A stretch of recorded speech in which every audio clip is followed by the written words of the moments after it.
Урматтуу мусулман бир тууганым, жашоодо максатыңыз эмне? Жашоодо ким болгуңуз келет?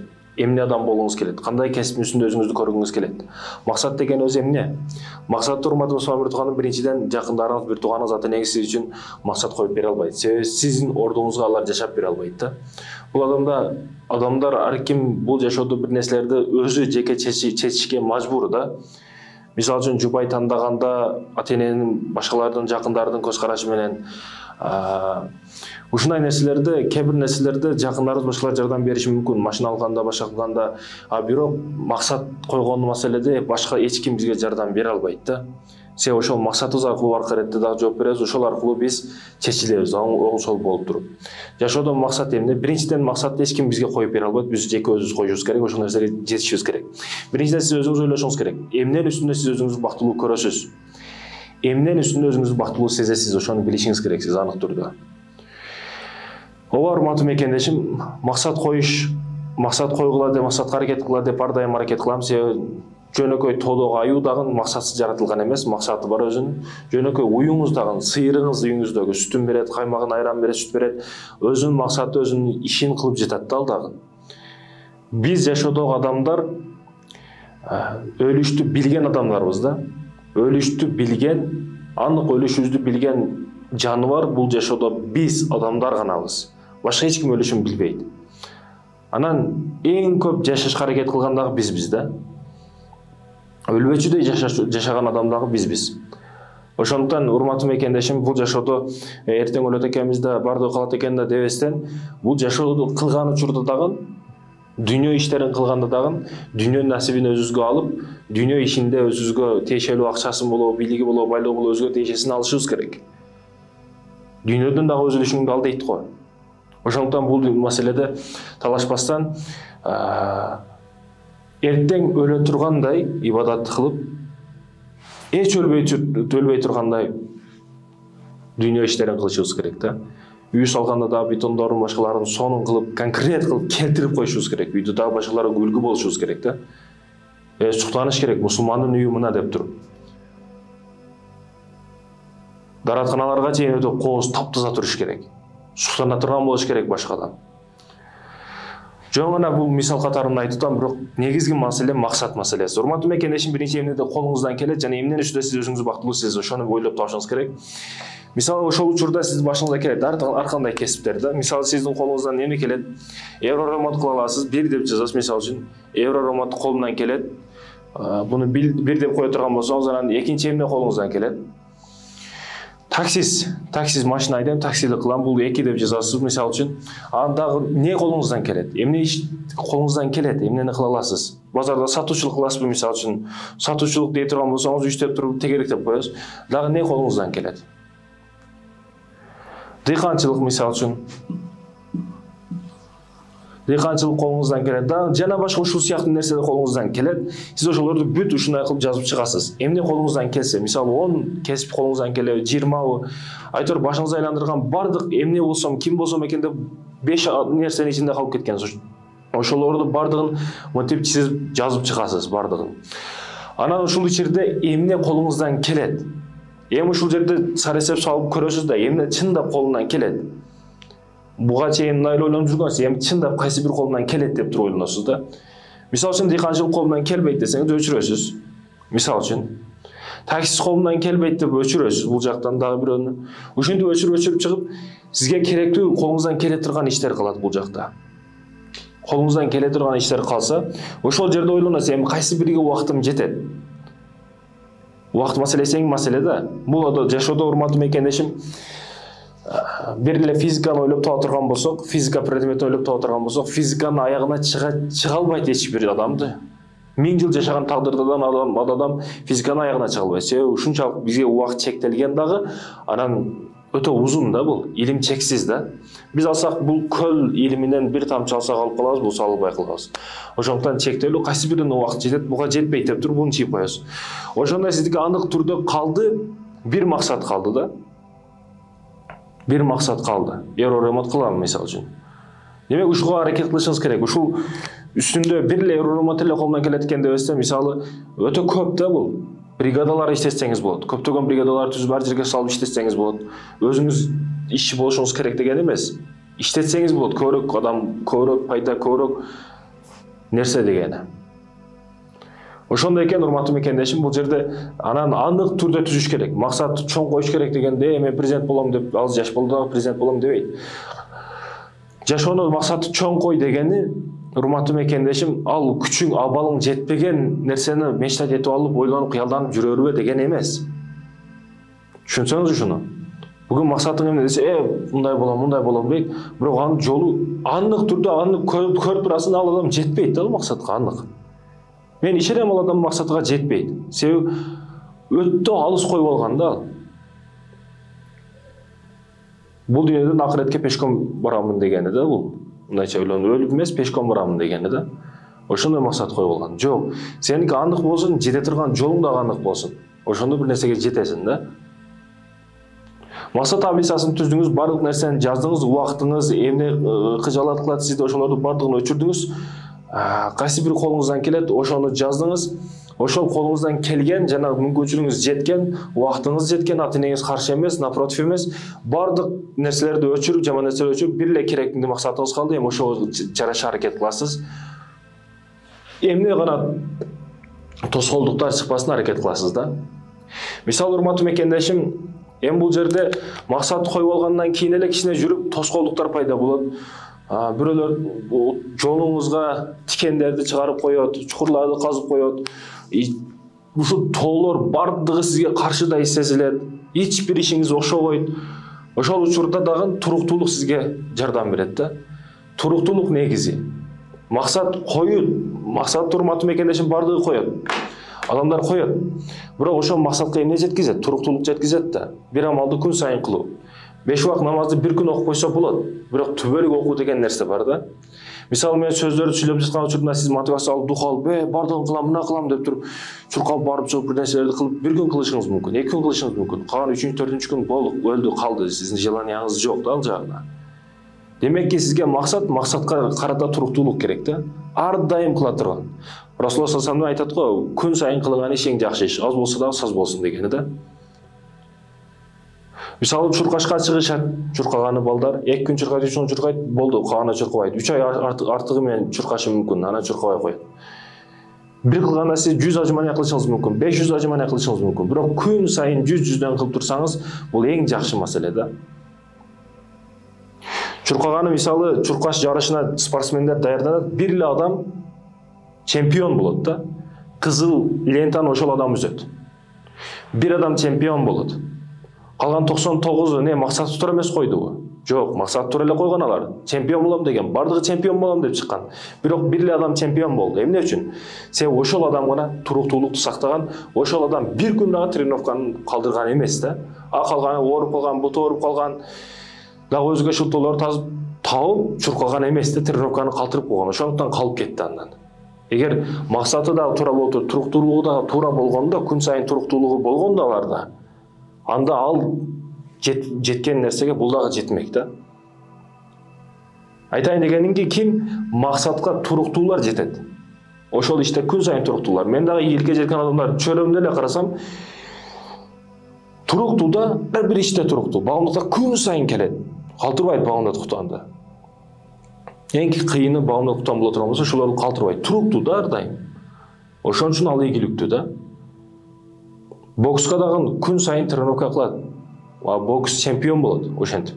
Күн сайын эмгек кылгандыгы үчүн. Бир приемду үйрөнбөй коет, жалкоолук кылып коет. Ошол прием аркылуу жеп ал нокаут болот да. Жыгылат. Эмнеге ал туруксуздук кылды да ал? Туруктуу боло алган жок. Бир күн калдырды, машыкты, бутум ооруп атат деди, шылтоо кылды, өзүнө өзү жалкоолук издеди. Ошонун айынан бул жеңилип калды. Ошондой экен, урматтуу мекендешим, максаттан кийин эле туруктуулук бизге жардамга келет. Туруктуу болбогондо максатка жетпейт эч качан. Ишенип коюң жетпейт. Туруктуу болуш керек. Эч нерседен кайтпаш керек адам. Максат койгондон кийин ар бир жолун колдонуп көрүш керек максатка карата. Эч качан кайтпаш керек. Бул максатка карата туруктуулук, урматтуу мекендешим. Эми дагы бир белгилеп айта турган маселе ушул жерде бар. Урматтуу жаштар, максат коюшат жаштар, мисалы үчүн аракет кылат, кичине жетпей калат, башка болот. Эми максат мисалы бизнесмен болом деп максат койду, врач деп максат койду. Эми ушул мына жерде жаш белгилей турган болсок, бул жагы 15 деп коелу. 15тен башталат. 15тен башталса бул жагы эми 35. Орто эсеби 35. 35. Эми ушул жерден баштап 15 жаштан баштап 35 жашка чейин кыйынчылыкты көрүп 35тен нары жагы жыргап жашаса болот да адам. Муну аралыкта адам өтө көп нерсени кылып коюшка кадыр, күчү дагы, энергиясы дагы, акыл дагы жеткен учурда бул учурда. Бул жактан ылдыйда акыл болбойт, 15тен ылдыйда акыл толо элек болот да. Күч дагы толо элек болот. А бул жерде 35тен ары жагы күч кетишти баштайт. Заранда кармай албайт, дарыканага чуркайт. Уже бул жакта адам өзүнүн көзүн билип калат. Сөбөктөрү неме болуп, оорулар чыгып, мурдагы оорулар козгоп, 35тен ары жагы чокудан түштү баштайт да. Ушул жаш аралыгында адам кыйналса дагы ийгиликке, өзү ойлогон бизнеске, өзү ойлогон нерсеге жетиш керек да. Эгер мен айткым келет жаштарга, ушул аралыкта кааласаң, ойно күл, телефон чукула, телевизор чукула, клубтарга бар, ойно күл, кыздар менен жүр ушул аралыкта. Анан 35тен ары жагы кыйнал, эшекте, иште, бириңеки болбойт, кыйналып жүрө бересиң. Себеби бул жактагы күнөөлөрдүн кесепети ал жака дагы урат да. Бул жерде кыйналып койсоң, ата-энеңи ажыга алып барасың, жакшылыктарды бардыгын кыласың, бардык нерсеге жетишесиң да. Бул жерде кыйналбастан ойноп күлө турган болсоң, акыбети өтө жаман болот. Ошондуктан да айтып коюшат го, жаштыкта берсин эмгекти, карылыкта берсин сый-урматты деп. Ошондой дейби? Ошондой экен, урматтуу мекендешим, урматтуу жаштар, ушул жерде 15-35 жаш аралыгы сени жашооңду кура турган же жашооңду буза турган учур да. Акыретиңди дагы дүйнөңдү дагы кура турган ушул учур жер. Себеби бул жакта акылың толо элек, ал жакта күчүң кетип калган учур болот да. Ушул учурда 15-35 жаш аралыгы бардык нерсени кыла турган учуруң. Жашоо өтө кыска, өтө кыска. Көзүңдү ачып жумсам 35-ке чыгып калыпмын дейт адамдар. Ол көзүмдү жумуп ачсам 50-ге чыгып калыпмын дейт. Ал жагы 10 жыл 15 жыл өмүрү калды анык. Дагы бир көзүңдү ачып жумсаң, дагы сен дагы 60-ка 70-ке чыгып каласың. Ошондой экен, ошол жашка чейин аракетиңди кыл, акыретиң, дүйнө ишиңди, акыретиң ишиңди ушул жаш аралыгында кыл, урматтуу мекендешим. Максат коюлду, максатка карата туруктуулук коюлду. Эми кайсы учурда аракет кылышты дагы билип алдыңыз сиз. Кайсыл жаш аралыгы эң күчтүү жаш аралыгы? Бул учурда да 35тен чоңдор айтпаш керек, жалкоолук кылбаш керек. Мен жашым өтүп калыптыр деп. Жок. Пайгамбарыбызга канча жашында пайгамбарлык келди? Мисал үчүн Расулуллах саллаллаху алейхи вассаламга. Канчалаган кыйынчылыктар канча жашында келди, мисал үчүн да. Ошондой экен, жалкоолук кылбаш керек. 15 жашка чейин деп мен белгилеп айтам, азыркы тап менен. Бирок 15 жашка чейин 14-13 жашында целый империяны башкаргандар өткөн да тарыхта. 12 жашында барып генералдын башына сайылып, сенсин мен дей турган күчтүү жаш жигиттер чыккан. Ошондой экен, жаш маанилүү эмес, бирок мен ушул жерде орто ченүү эсепти айтып койдум. Ар ким сурагандыгы үчүн, урматтуу мекендештерим. Мына урматтуу мусулман бир туугандарым, бар жок болду, коюлду, максат коюлду, максатка карата туруктуулук дагы иштеп чыгылды. Эми жаш аралыгында дагы билип алдыңыз, кайсы учурда аракет кылыш керектигин, жаштарга өзгөчө маселе. Эми ушул учурда аракет кыласыз, ишенч жоголо баштайт. Кыйналасыз, кыйналгандан кийин ишенч жоголо баштайт да, мен ушул нерсеге жетпейт окшойм деп. Себеби алдыңызда пешком кетип атсаңыз, бир чоң бир жипте бирөө өтүп кеткен болсо сигнал берип, бул $100,000 турат, мындай машина, мен эч качан жетпей калдым, мындай үйдө жашабай калдым. Чоң сарайлардын ичине кирип калсаңыз адашып калып, мындай үйдү мен кыяматка чейин кура албаймын, мындай акчаны иштей албайм деп адам өзүнүн ишеничин жоготушту баштайт да. Жок, ишеничиңизди жоготпошуңуз керек. Биринчи өзүңүзгө ишенишиңиз керек. Адам өзүнө ишеничинде болбосо, ага эч ким ишенбейт да. Өзүгө ишенбесе, ким ага ишенсин? Мисалы үчүн айтсаңыз, өзүгө ишенбеген адамга ким ишенет? Жанында жаткан жубай дагы ишенбейт. Өзүңө айтканда, тамаша иретинде дагы мен мындаймын деп өзүң жаман сөздөрдү айтпа. Чындап. Бул өтө жаман нерсе. Ар дайым өзүңө дух бер. Көзгө карап алып, мен ушундай адаммын деп өзүң сүйлөп тур, өзүң дух бер. Ооба, элдин алдында мындай мактагандар болушу мүмкүн, алар жакшы ниетте мактабайт сени. Бул жерде урматтуу мекендешим ишенч жоготпошубуз керек, өзүңө ишенишиң керек. Мисалы ишеничтин күчүн билдириш үчүн бир нерсени айтып берейин сизге. Воскресенье күнү орустар Бишкекте мисалы церковга жыйылышат. Өздөрүнүн ибадаттарын, ибараларын кылышат да. Сиз эмне үчүн ошол күнү воскресенье күнү алар менен кошулуп барбайсыз церковга? Бул биринчи мисал. Эми экинчи мисал, жума күнү келгенде мусулмандар мечитке келип ибадат кылышат. Эмнеге сиз жума күнү намазга келесиз, мечитке келесиз? Сизди ишенч алып келет да. Сиз билесиз, ушул ишенгениңиз үчүн, Кудайга ишенгениңиз үчүн, ушул мечитке барсам ушундай берекелүү болот, бардыгы жакшы болот деген ишенч менен сиз мечитке келесиз да. Эгер Кудайга ишенбегениңизде сиз мечитке эч качан келбейт элеңиз да. Церковга барышат орустар. Алар Иса Кудайдын баласы деп ошого сыйынгандыгы үчүн барышат, мисалы үчүн. Чынбы? Орустар эмнеге церковга барат? Ошолго ишенет алар. Сиз эмнеге церковга барбай мечитке келип атасыз? Сиз мечитке ишенесиз, Кудайга ишенесиз дегени. Демек көрдүңүзбү, ишеничиңиз сизди аракетке түртөт. Бир нерсеге ишенген учуруңузда сиз аракетке түртөт, ошого жараша аракетиңизди кыласыз, ошого жараша мүмкүнчүлүк табасыз. Бардык шанстарды, бардык шарттарды, бардык тосуктарды бузуп өтөсүз да. Качан сизде ишенич пайда болгондо. Ишеничиңиз болбосо эч качан бир нерсеге жетпейсиз, урматтуу мекендешим. Максат бар экен, максатка карата туруктуулук келгенден кийин баары ишенич жоголуша баштайт. Ошон үчүн да өзүңүзгө ишеничти калыптандырышыңыз керек. Ишеничти пайда кыла билишиңиз керек. Үмүттүккө толгон учурда дагы эч качан кайтпаш керек. Ошол учурда мисалы максат койдуңуз, туруктуулук бар, бардыгы бар. Эми ушул учурда бир нерселер пайда болот. Мисалы ата-энеңиз, бир туугандарыңыз ар жерден келишти баштайт. Мисалы сиз университетке айылда окууну бүттүңүз, мектепти бүттүңүз, чындап жакшы окудуңуз, эми сиз бир максат коюп келечекте бир адам болоюн деп атасыз да. Чындап ичиңизде от бар. Мен чындап эркек адам болом, чындап көтөрөм, кыргызды, эл журтума кызмат кыламын, мусулмандарды көтөрөм деген чындап ичиңизде от бар.